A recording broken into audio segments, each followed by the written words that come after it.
Bonjour à tous et bienvenue dans ce Swiss Bliss. Nous sommes le samedi 6 mai 2023 et si ça continue, je vais commencer à vous voir 7 jours par semaine. Bon, d'accord, c'est vrai, lundi matin, je suis pas là, il y aura pas de Morning Bull Live. Alors, je compense un peu, comme ça lisse un peu ma disparition puisque je serai absent samedi. Enfin, samedi, je suis pas absent, mais dimanche et lundi, je serai absent et je serai de retour mardi. Donc voilà, nous sommes samedi, nous sommes le 6 mai, c'est le jour du Swiss Bliss et donc on va faire le point sur tout, ou presque, ce qui s'est passé cette semaine. Et il s'en est passé des trucs.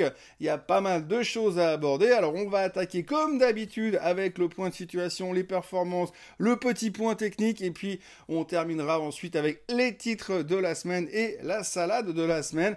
Et puis on attaque tout de suite.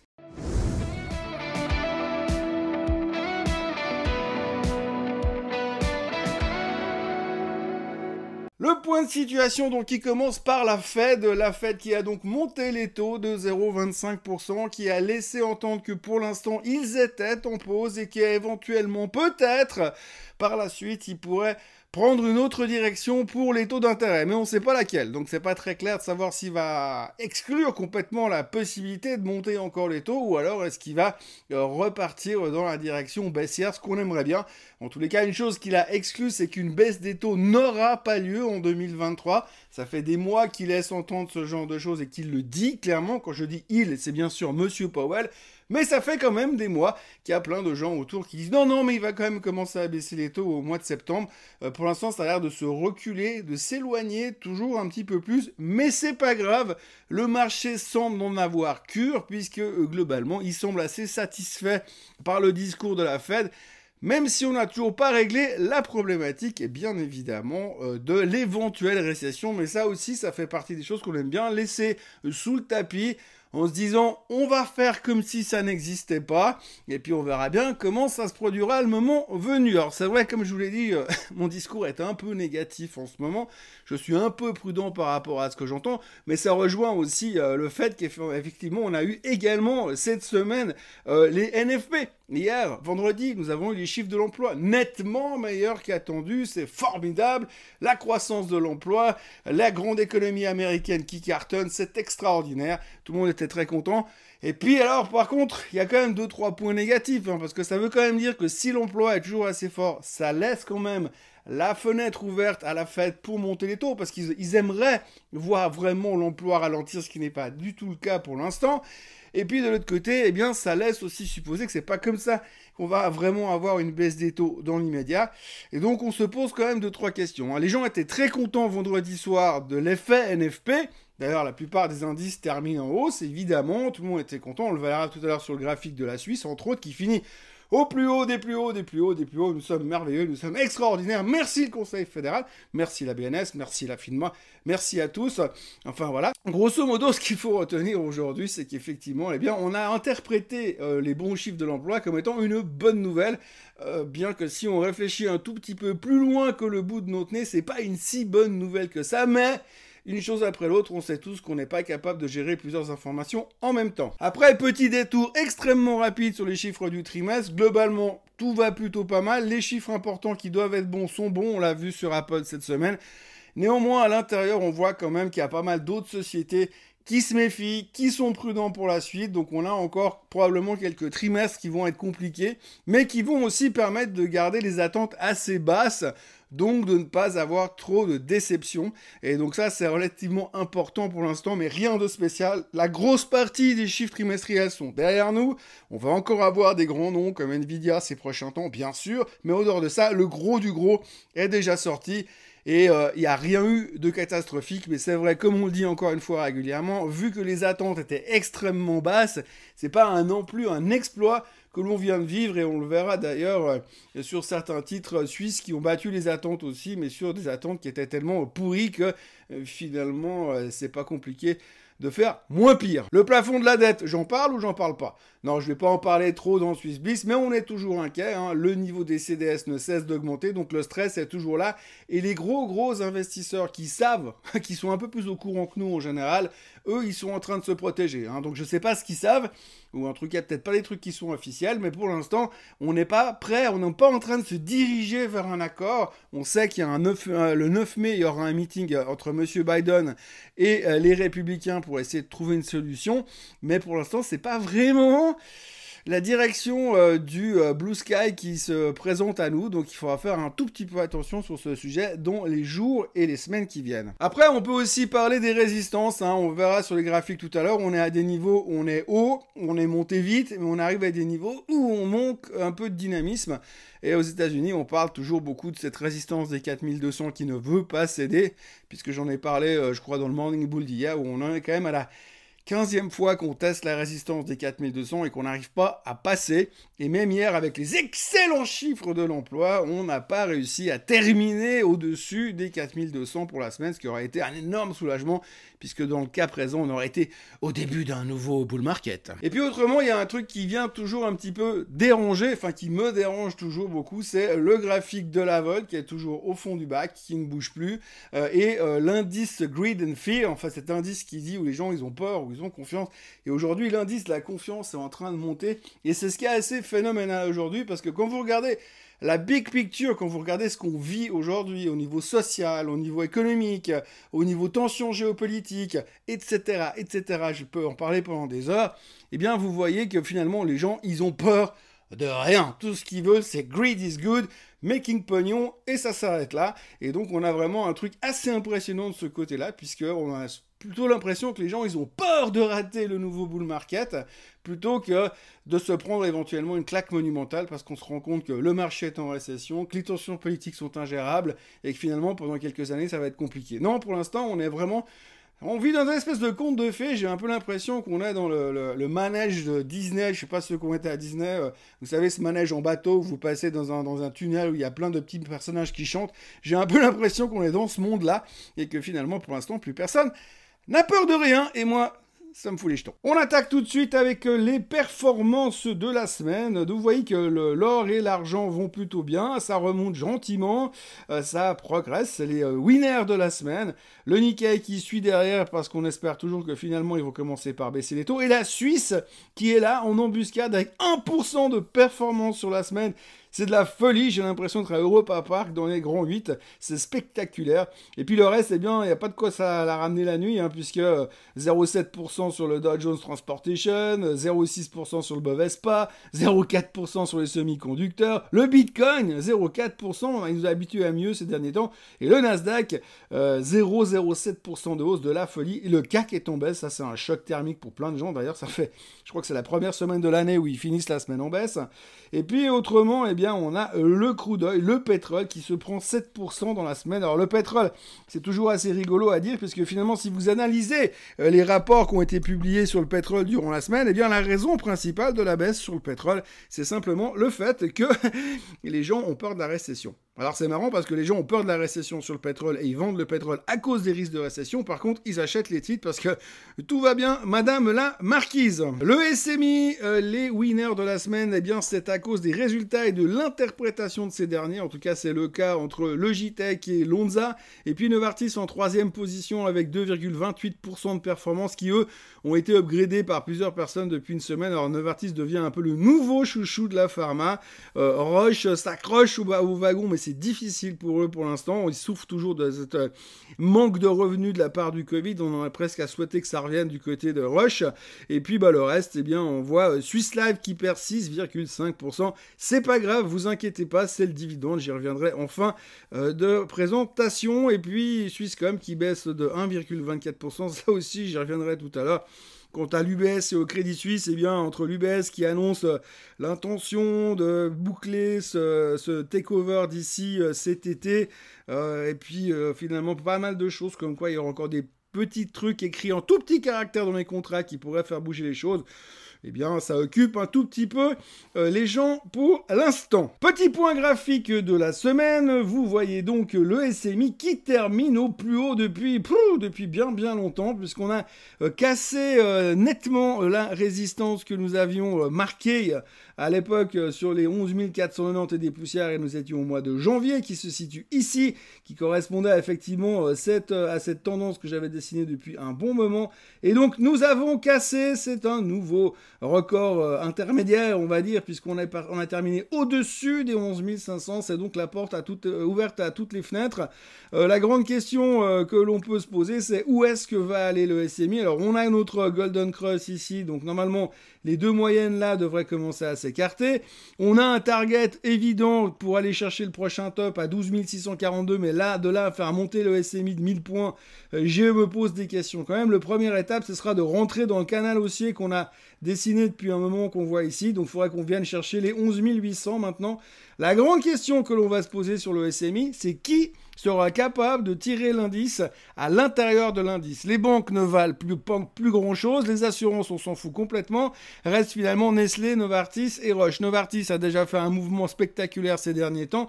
On ne sait pas comment on va réussir à l'aider à aller beaucoup plus haut, et il faudra que Roche rattrape le retard ou que Nestlé commence à démarrer. Alors, ce serait bien, en ce qui me concerne, que Roche rattrape le retard. Le CAC 40 est hyper intéressant, donc c'est l'indice de ce début d'année qui exprime l'état de bonne santé du pays. La France va bien, tout le monde adore son bon président, non, son bon roi, excusez-moi. Donc le CAC 40 est au top de sa forme. Cette semaine, il nous a fait un petit peu peur, le CAC 40, parce qu'il est revenu en dessous. Donc cette espèce de top historique qu'ils ont réussi à casser en passant les 7400 est devenu automatiquement un support. En milieu de semaine, on a été sous le support, on s'est dit attention, et non, reversal. Merci aux chiffres de l'emploi américain qui ont créé ce reversal sur le CAC 40, et on termine la semaine dans une situation plutôt positive à des niveaux relativement intéressants, à 7439 sur le CAC. Donc joli retournement de tendance, et c'est plutôt positif quand on regarde également le comportement des stochastiques. On pourrait avoir peut-être une bonne semaine la semaine prochaine. Ne me demandez pas quelles en seraient les raisons, mais en tout cas pour l'instant, eh bien le CAC est relativement bien disposé dans cet environnement. Notre ami le DAX, qui se comporte un peu comme le CAC 40, bon alors lui par contre il a toujours pas cassé ses résistances historiques, on est en train de se bagarrer. Là aussi, phase de congestion ou de consolidation, appelez ça comme vous voulez. On a un range extra serré qui se balade là au milieu, il va falloir qu'on sorte un moment. Ça a l'air d'être assez logique quand on regarde comment se comportent les stochastiques et comment se comporte l'indice pour l'instant, que l'on sorte par le haut. La question que je me pose toujours, c'est pourquoi et comment. Vous le savez, je suis pas hyper positif en ce moment et je m'interroge assez violemment sur les possibilités de sortie par le haut et les justifications de ces dernières. Aux États-Unis, pareil. Alors le fameux range 4000-4200 qui nous occupe pour l'instant, il est dessiné ici, on le voit très bien à l'intérieur de ça. Eh bien, on va pas se poser de questions. Il faut qu'on sorte de ce range pour avoir quelque chose d'un peu plus sexy ou de plus intéressant au niveau des marchés. Le retournement d'hier soir, parce qu'on était quand même assez mal barré sur le bas de ce mini-range sur la zone des 4050, eh bien, on a réussi à revenir. Il va quand même falloir venir là, maintenant, casser ces foutus 4200, comme j'en parlais tout à l'heure. Là, n'oubliez pas que c'est la zone où les bears se suicident et que les bulls reprennent le pouvoir définitivement ces prochains temps. Je ne sais pas si j'arrive à dessiner un bull avec mon curseur, mais voilà. Donc, retour des bulls à partir de ce niveau-là. Et c'est quelque chose qu'il faudra surveiller très, très attentivement parce que tout le monde ne surveille que ça. Le Nasdaq, lui, il prend de l'avance. Là aussi, il avait son range serré et ben, il est sorti par le haut. Merci Apple, merci les techs qui finalement ont sorti des plutôt bons résultats. C'est assez paradoxal finalement quand on revient sur la théorie des taux, puisque finalement on dit que des taux qui baissent seraient favorables à la tech. On vient de nous dire lors du meeting de la Fed que les taux ils sont pas prêts de baisser, mais ça on s'en fout, c'est pas grave. La tech continue à monter. Ce qui nous amène donc à notre indicateur avancé, le semi-conductor index, qui lui aussi est dans un range mais depuis bien plus longtemps. Ça laisserait supposer que le reste pourrait rester encore un petit peu serré dans un range, mais est-ce que lui va être capable de revenir casser à la hausse ces prochains temps? Il est probable qu'il faille attendre jusqu'au résultat de Nvidia pour y voir un peu plus clair. Intel nous avait bien aidé, mais ça n'a pas suffi. AMD a déçu un peu, donc on est un peu collé en bas du range, et il va falloir qu'on arrive à redémarrer pour pouvoir sortir par le haut. Pour l'instant, on s'interroge. Je commencerai à être méga bullish quand on sortira vraiment des 3140 sur le SOX. Dans les valeurs de la semaine qu'il faudra retenir et qu'il faut retenir, on a en tout cas eu les chiffres de Logitech qui ont annoncé un chiffre d'affaires en baisse de 17% à 4,54 milliards sauf erreur. Grosso modo, chute des ventes, bien sûr, c'est pas une surprise, mais par contre, les confirmations comme quoi les objectifs restent constants. Donc ça, c'est toujours rassurant. On sait bien qu'en ce moment, on aime bien quand on est rassurant vision sur l'avenir. Donc le management s'est montré rassurant et ils ont bien expliqué que finalement dans le ralentissement de la période post-Covid, eh bien ils sont quand même devenus plus gros même si tout a maigri. C'est-à-dire que les autres ont maigri beaucoup plus, donc ils restent quand même des plus gros leaders qu'avant dans le secteur, dans leur secteur à eux qui est donc les périphériques informatiques. Et donc ça a beaucoup plu au marché parce que finalement on aime bien les gens qui sont un peu plus enveloppés, semble-t-il, en tout cas sur les marchés financiers. Et puis derrière, eh bien le titre a beaucoup extrêmement bien performé. Alors vous voyez la performance de la semaine sur Logitech, hein, il n'y a pas besoin d'avoir fait un doctorat en analyse technique, hein, explosion sur les chiffres des résultats, sur les résultats, on passe de 49,49 à 57, très bonne semaine pour la société technologique suisse, pourvu que ça dure, mais en même temps, c'est un peu difficile aussi d'imaginer qu'il y ait des monstres catalystes. AMS Osram a publié ses chiffres également, alors on va faire simple, c'est des chiffres... La baisse de son chiffre d'affaires est de 25%, c'est une catastrophe, grosse déception, pas de commentaires très positifs, bref, le titre était sous pression, ça devient un petit peu le serpent de mer, on a toujours des espoirs, mais il n'y a que des espoirs et jamais bien grand chose de concret qui se montre ou qui se démontre chez AMS. Le titre parle de lui-même, le graphique parle de lui-même, pardon, si vous regardez comme il se présente, j'avais fait des dessins à l'époque que j'ai laissés. Vous voyez clairement que la crainte était de casser cette tendance à la baisse, cette tendance qui a été cassée à l'époque, cette espèce de triangle que l'on a ici. Eh bien, on a cassé ce triangle et depuis les 7,80, 7,45, eh bien, on ne fait que baisser et avec les chiffres de cette semaine, les choses se sont encore accentuées. Pour l'instant, on est vraiment dans une phase de never catch falling knife. Bof, c'est ainsi que l'on peut décrire les résultats de Geberit cette semaine. Bof, rien d'extraordinaire. Visiblement, les gens ont toujours besoin de sanitaires quand ils construisent leur maison, mais les chiffres étaient un non-event. Sur l'annonce, le titre a baisseté, mais l'un dans l'autre. Quand on regarde le graphique, eh bien, on a l'impression qu'ils s'en sortent pas trop mal.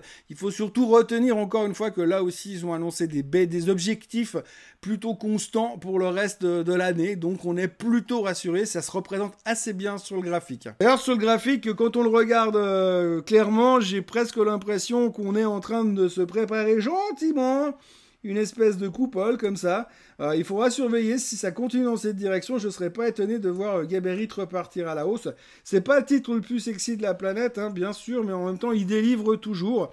C'est pas là-dedans que vous aurez des surprises à la tech américaine, mais l'un dans l'autre, je pense que le graphique est plutôt bien disposé, donc à garder à l'œil, parce que pour l'instant, ça fait partie de ces graphiques que quand je les observe, quand je vois ce genre de configuration, je peux pas toujours expliquer pourquoi fondamentalement il faudrait acheter, mais en généralement, ça finit plus haut. Landis & Gyr, on n'en parle pas toujours, mais grosso modo, ce qu'il faut retenir, meilleure copie que prévu pour le résultat de 2022, augmentation du dividende, bref, pas mal de bonnes nouvelles, pas mal de positivisme, et résultat derrière, eh bien le titre il fait kaboum. Quand on voit ça, eh bien oui, c'est ce que j'appelle kaboum. Vous voyez sur l'annonce des chiffres, vous avez un titre qui part à 72, qui monte à 81, qui est vertical. Je pense qu'il y avait quand même pas mal de short covering, mais voilà, c'est un titre qui est un peu délaissé, mais l'un dans l'autre, quand on voit la performance, là aussi, on voit qu'on est en train de faire une grande phase de recovery.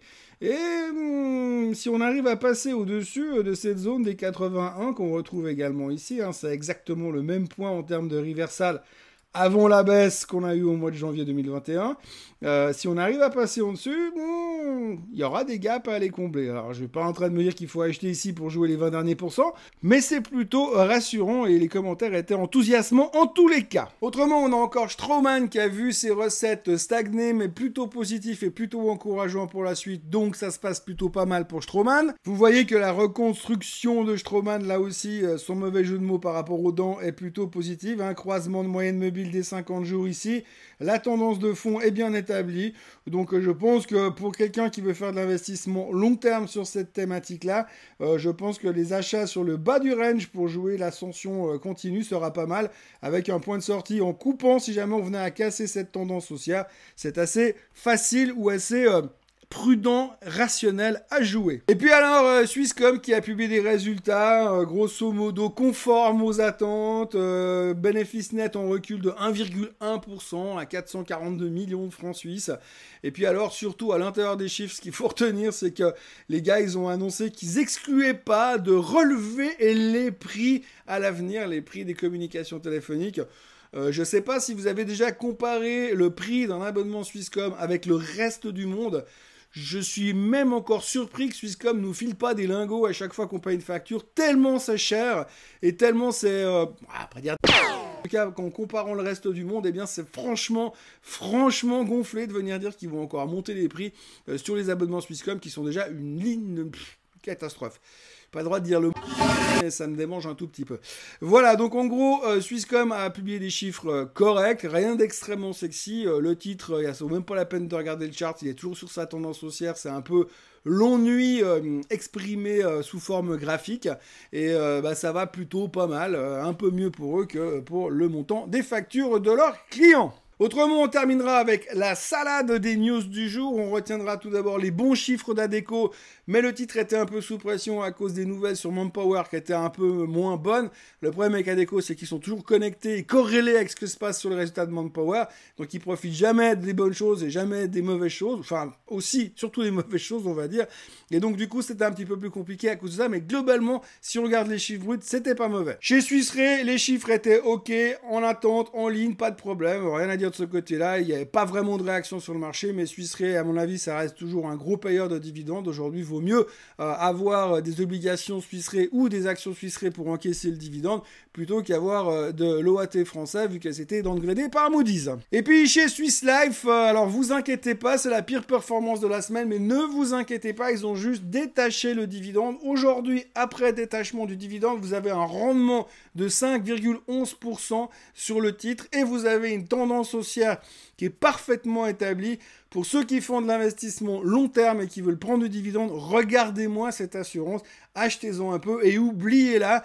Revenez me voir dans 5 ans avec les dividendes que vous aurez encaissés et avec la performance sous-jacente qui aura forcément été avec, puisqu'on le sait aujourd'hui, visiblement, et les marchés ne baisseront plus jamais. Et puis on terminera aussi avec Burkhardt Compression qui a annoncé de très bons chiffres, et puis Dufry qui a récupéré un crédit supplémentaire de 280 millions de francs suisses pour continuer à se développer. Voilà grosso modo tout ce que l'on pouvait dire, ou presque tout ce que l'on pouvait dire, de bien ou de mal sur les marchés financiers en Suisse et dans le monde à notre connaissance. Moi, je vous encourage à vous abonner à la chaîne Swissquote en français parce qu'il y aura encore plein d'autres vidéos comme le Swiss Bliss, comme le Morning Bull Live, comme les vidéos de Monsieur Vincent Gann. Et puis d'ici là, moi je vous retrouve comme je vous ai prévenu. Je ne serai pas là lundi matin pour le Morning Bull, mais on se retrouve bien sûr mardi matin en pleine forme pour une nouvelle semaine qui, je n'en doute pas, sera passionnante sur les marchés financiers. Passez un excellent samedi, un excellent week-end. Merci d'avoir été avec moi et à bientôt. Bye bye.